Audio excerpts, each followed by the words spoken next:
May 15, 1943, somewhere west of Kansas, 20-year-old Feldwebel Werner Hartmann presses his face against the train window. He's been traveling for 3 days since leaving Camp Shanks in New York.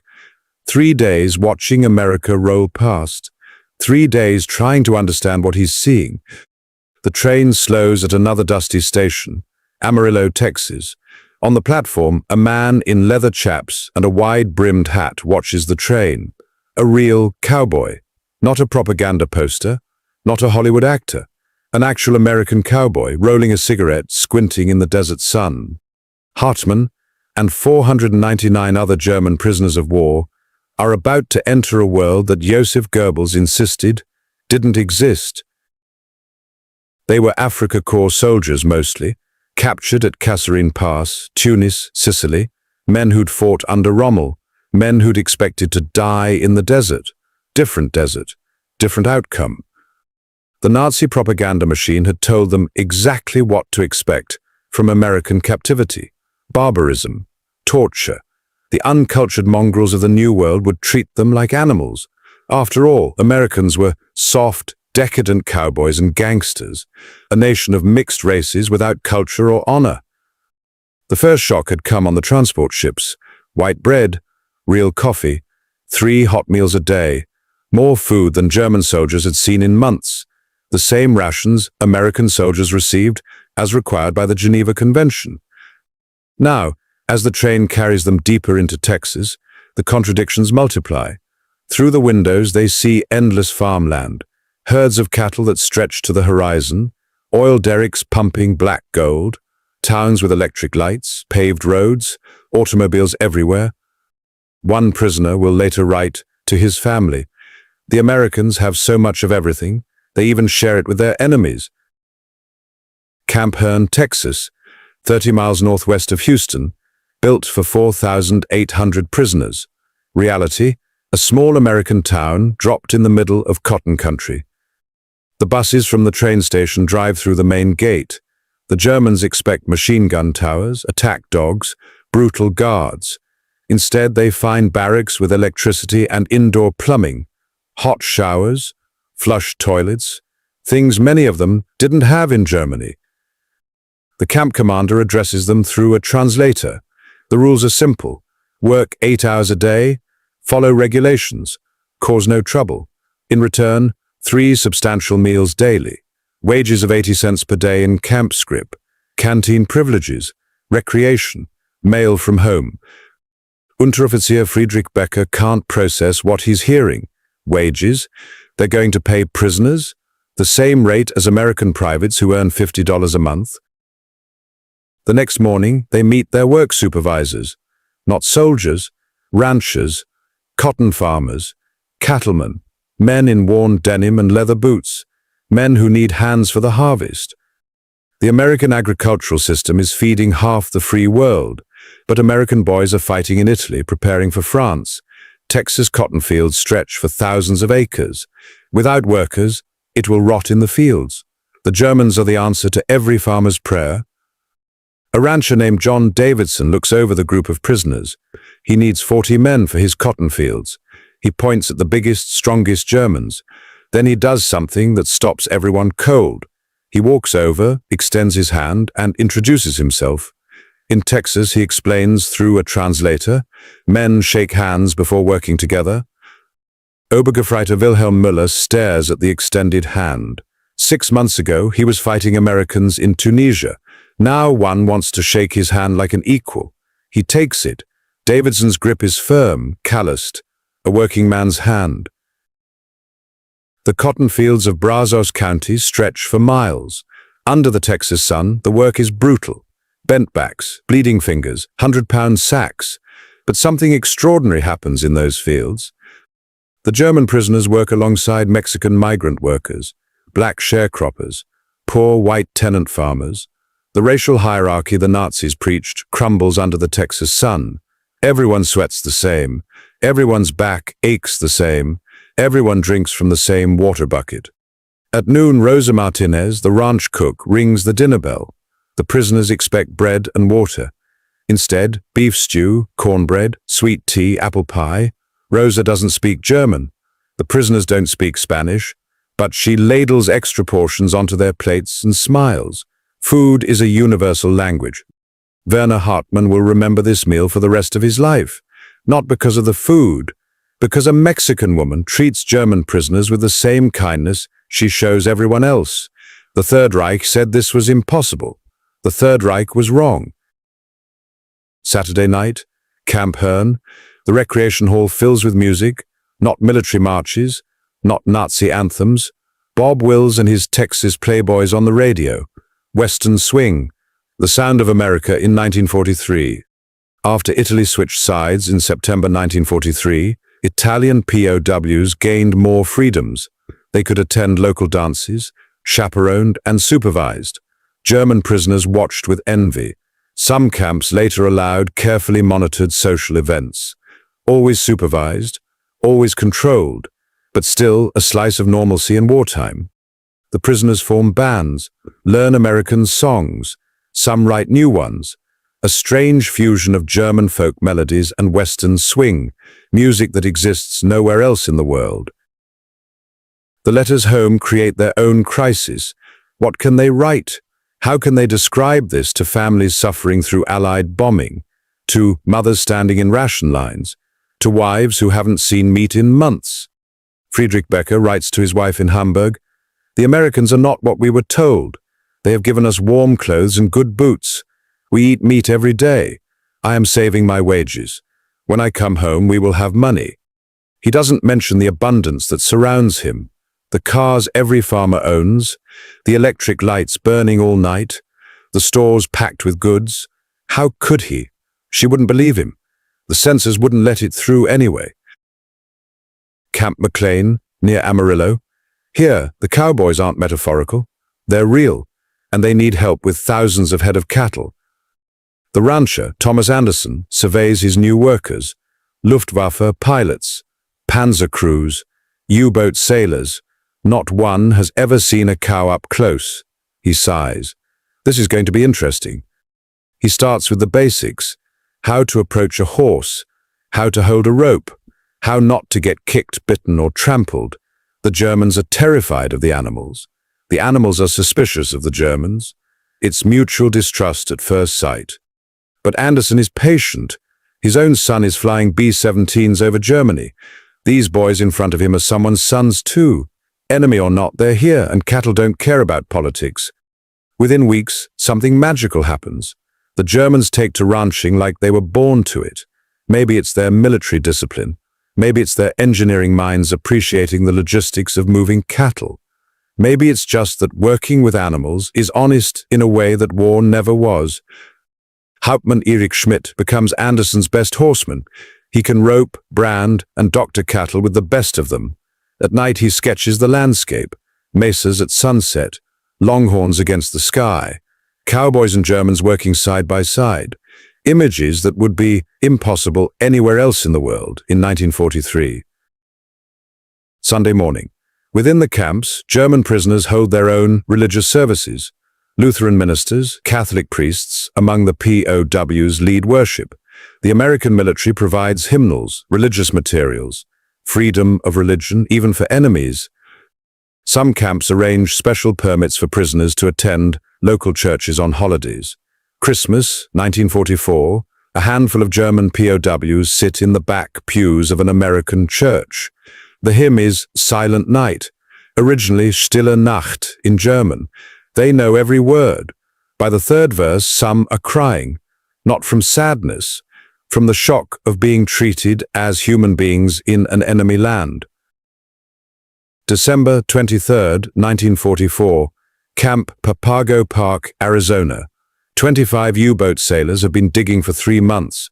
Their tunnel stretches 178 feet beyond the fence. Tonight, they escape. The plan is brilliant in its stupidity. Float down the Salt River to Mexico. Live free until Germany wins the war. They've built a collapsible boat, studied maps, saved food. Everything is ready. Kapitän Lieutenant Hans-Werner Krauss leads the way. They emerge in the Arizona desert under a full moon. Freedom. They run toward the river and stop. The Salt River is dry, bone dry. not a drop of water, just sand and rocks. The maps were from 1880, before the dams, before irrigation. Their boat is useless, their plan is dead. They scatter into the desert. Within hours they're lost. The Arizona desert in December is freezing at night, burning during the day. They have no water, no real food, no idea where they are. Unteroffizier Johann Kramer stumbles into a gas station near Phoenix. He's been free for 3 days. He's sunburned, dehydrated, hallucinating. The attendant, an old man named Pete, gives him water, makes him a sandwich, then calls the authorities.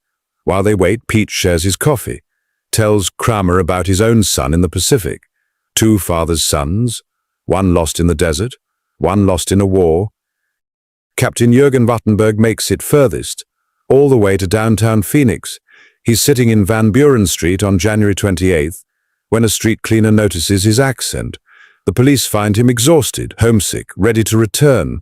Even escaped, America is still America. Abundant, comfortable, impossible to hate. Spring 1945, the war in Europe is ending. In the camps, the mood shifts. Letters from home stop coming. Cities are rubble. Families are scattered or dead. What is there to go back to? Thomas Anderson makes an offer to his German Cowboys. He wishes they could stay, work the ranch. He'd sponsor them if he could. The pay would be good, $100 a month plus room and board, more than they'd make in Germany, if Germany still existed. But the Geneva Convention is clear. Prisoners must be repatriated. No exceptions. They must go home. But home to what? Soviet occupation? Rubble? Starvation? Ranchers across Texas, New Mexico, and Arizona write to their congressmen. These aren't just prisoners anymore. They're neighbors, friends, the best workers they've ever had. But the law is the law. May 8th, 1945, VE Day, Germany surrenders. In Camp Hirn, the prisoners listen to the radio in silence. Their country is gone. The Third Reich, that was supposed to last 1,000 years, lasted 12. Everything they fought for is ash. But something else has been born. In these camps, on these ranches, in these churches, understanding, friendship, a different future than anyone imagined. That night, John Davidson brings a bottle of whiskey to the camp. Good bourbon, pre-war. He shares it with Wilhelm Müller and the Germans who've worked his fields. They drink to the end of war, to the dead on all sides, to whatever comes next. Müller tells him, through an interpreter who's no longer needed, that he wants to come back.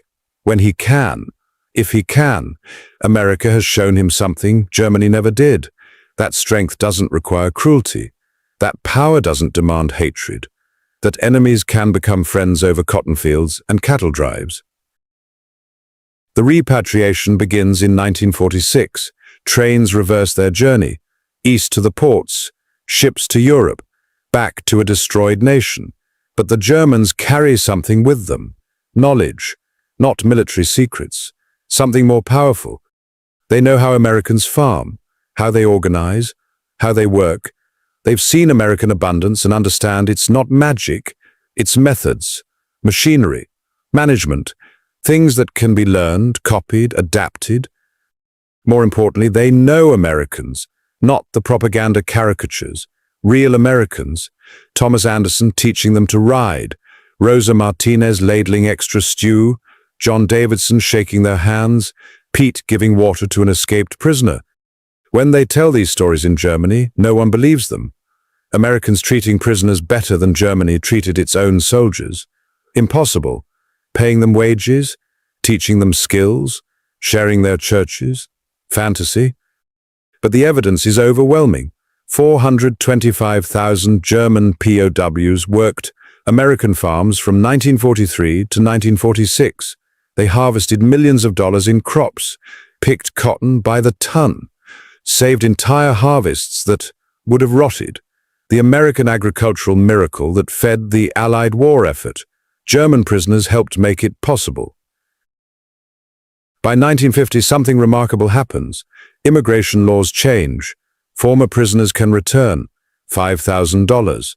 They board ships in Hamburg and Bremen, not as prisoners this time, as immigrants, seeking the America they found in captivity.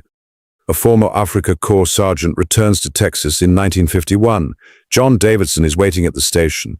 Same handshake, stronger grip. No translator needed now. His English is perfect, Texas accented. He sounds like a cowboy.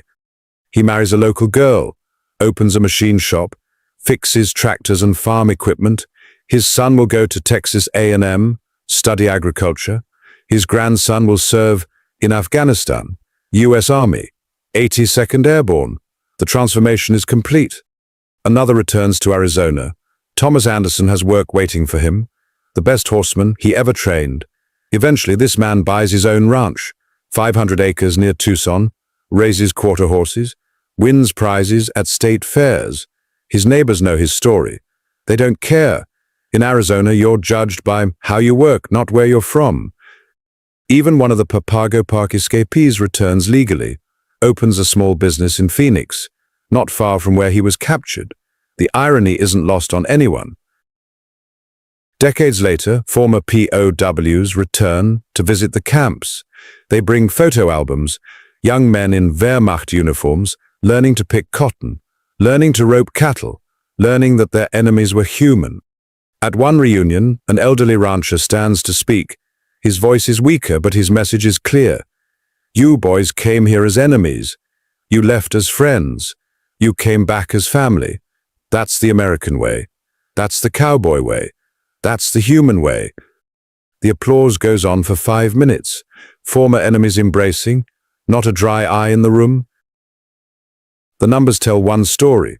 425,000 German POWs, 700 camps across 46 states, millions of dollars in agricultural labor, 5,000 eventually returning as immigrants. But the real story isn't in the statistics. It's in the transformations.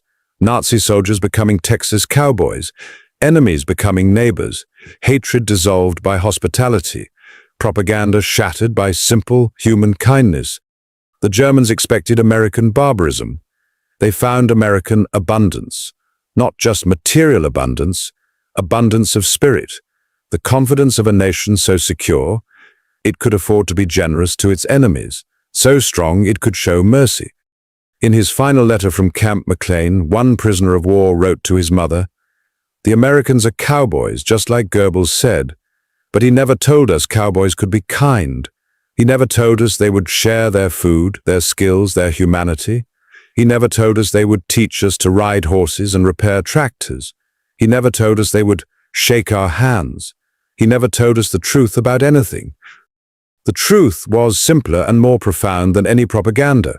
In the American West, German prisoners of war discovered something that transcended nationality, ideology, and war itself. They discovered that enemies are just strangers you haven't worked beside yet, that hatred can't survive a harvest, that humanity is stronger than any uniform.